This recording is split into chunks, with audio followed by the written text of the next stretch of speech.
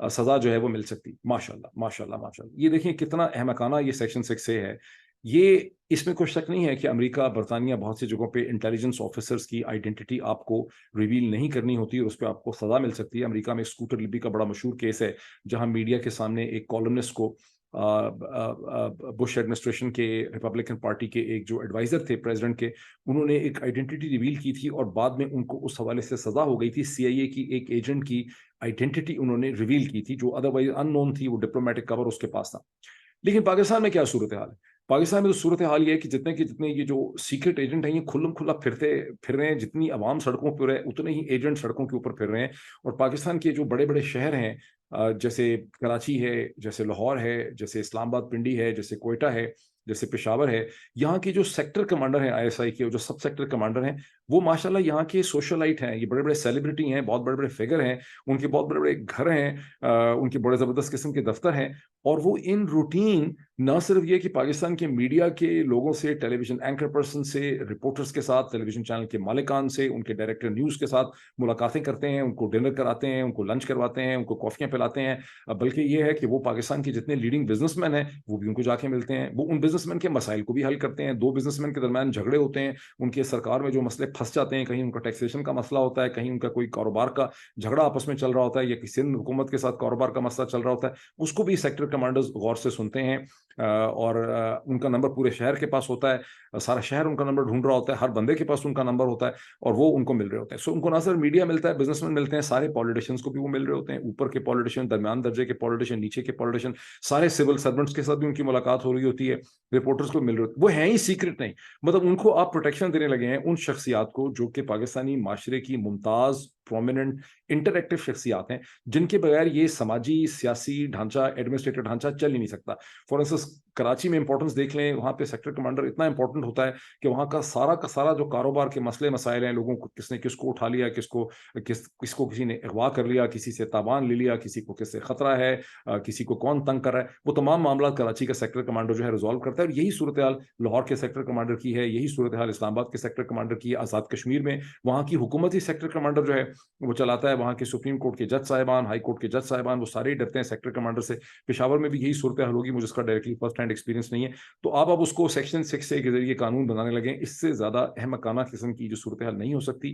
یہ ایک مزاحیہ صورتحال ہے, یہ احمقانہ ہے, یہ مزاحیہ ہے, یہ ایک ریڈیکولس ہے, یہ ایک اسٹرینج سچویشن ہے کہ کسی نے سوچا بھی ہے کہ اس قسم کا کوئی قانون جو ہے وہ بن سکتا ہے. یہ قانون پہ کبھی امپلیمنٹیشن نہیں ہو سکے گی. آپ صرف اور صرف ایک پرابلم, ایک اسپینر, ایک ڈسرپشن, ایک ڈیزاسٹر جو ہے کھڑا کرنے لگے ان دی نیم آف دا لا.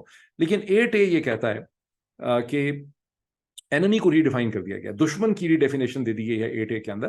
اور ہر وہ شخص جو کسی فورن اینٹی, جو فورن گورنمنٹ بھی ہو سکتی ہے, وہ کوئی فورن آرگنائزیشن ہو سکتی ہے, اس کا مطلب فورن NGO بھی ہو سکتا ہے, آپ یہ کہہ سکتے ہیں کہ فورن اخبار کے لیے کام کرتا تھا, ان سب کو ایک اینمی اسٹیٹس, جس طرح ایلین اسٹیٹس کو ڈیٹرمن کیا جاتا ہے قانون میں, یہاں پر اینمی اسٹیٹس کو ڈیٹرمن کر دیا گیا 8A کے ذریعے, اور ان کو آپ دشمن تصور کریں گے. یہ بھی بہت ہی عجیب و غریب قسم کی چیز ہے, اور میرا خیال ہے کہ یہ تو اس پہ تو ٹھیک ٹھاک کھپ پڑے گی. بہرحال آگے چلیں.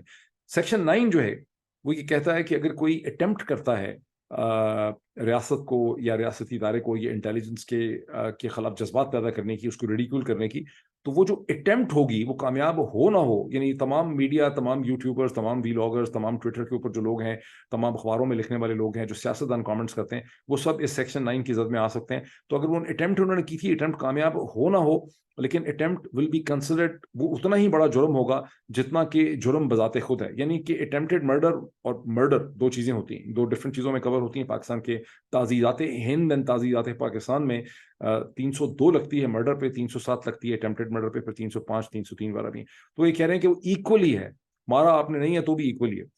2A جو ہے وہ تو اتنی سویپنگ ہے کہ کمال کر دیا انہوں نے. سیکشن 2A جو انسرٹ کرنے کے لیے کہہ رہے ہیں, اس میں کہہ رہے ہیں کہ انٹیلیجنس ایجنسیز دن کے کسی بھی حصے میں 24 گھنٹے 7 days a week 24 hours کہیں بھی گھس سکتی ہیں کسی پریمیسز میں توڑ پھوڑ کرتے ہوئے, اور ان کو گھسنے کے لیے, یعنی اپنی سرچ کرنے کے لیے, وہاں پہ ڈاکومنٹس کے لیے, کمپیوٹر کے لیے, فون اکٹھا کرنے کے لیے, لوگوں کے بیڈ کھولنے کے لیے وہ گھس سکتے ہیں. اور وہاں پر ان کو کوئی وارنٹ نہیں چاہیے. کسی بھی پرائیویٹ پراپرٹی یا دفتر کے اندر گھسنے کے لیے انٹیلیجنس کے ایجنٹس کو, انٹیلیجنس ایجنسی کو وارنٹ نہیں چاہیے ہوگا, according to the section 2A of this propose law. اور جو ایویڈنس وہ اکٹھی کریں گے وہاں سے کمپیوٹر ڈیٹا کاغذ انہوں نے اکٹھے کر لیے وہ ایک عدالت کے سامنے ایڈمیسیبل ہوگی. اب اس کے دیکھیں اس کے کتنے کمپلیکیشنز یہاں سے اٹھتے ہیں.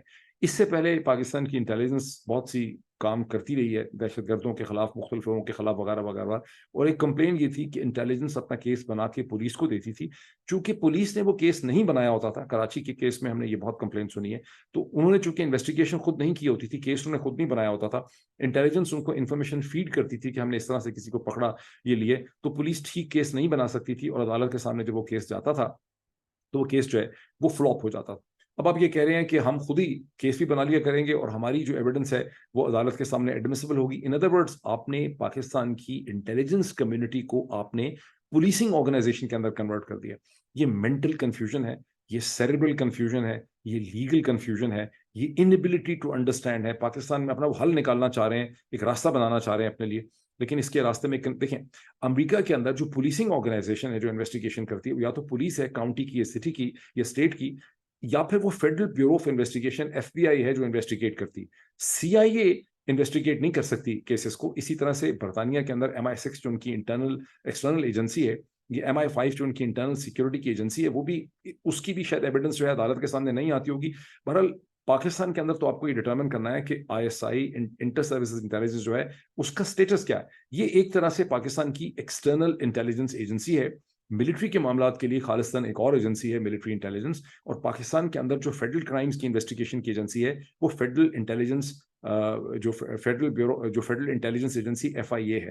سو آپ کو کرنا تو یہ ہے کہ آپ کو FIA اور پاکستان کی پولیسنگ کے اندر اسپیشل یونٹ کھڑے کرنے ہیں جن کی کیپیسٹی کو آپ کو بیف کرنا ہے اور ان کو آپ کو لا میں امپاور کرنا ہے. اور بغیر سرچ وارنٹ کے گھس جانا تو خیر بہت ہی احمقانہ قسم کا یہ قانون ہے. بہرحال میرا نہیں خیال کہ کسی اور نے اس کو ڈسکس کیا ہے. This is the mother of all developments. اس کے اوپر تو باقاعدہ مزید اس کی جب ابھی اس پہ ہوگی بحث نیشنل اسمبلی کے اندر, اور جیسے جیسے بحث ہو, اب اللہ کرے کہ بحث ہو, پاکستان میں بحث ہوتی کوئی نہیں کسی چیز پہ, ویسی قانون پاس ہو جاتا ہے. صبح پتہ چلے کہ ہم اس سے پہلے کہ ہم سو کے اٹھے ہیں 1 گھنٹے میں وہاں پہ اس کو قانون جو ہے اس کو بل کا درجہ, بل کو قانون بنا دیا گیا, ایکٹ بنا دیا گیا. بٹ لیٹس سی اس پہ جو بھی ڈسکشن ہوتی ہے پھر اس کو ہم مزید ڈسکس کریں گے. ابھی تک اتنا ہی. Thank you.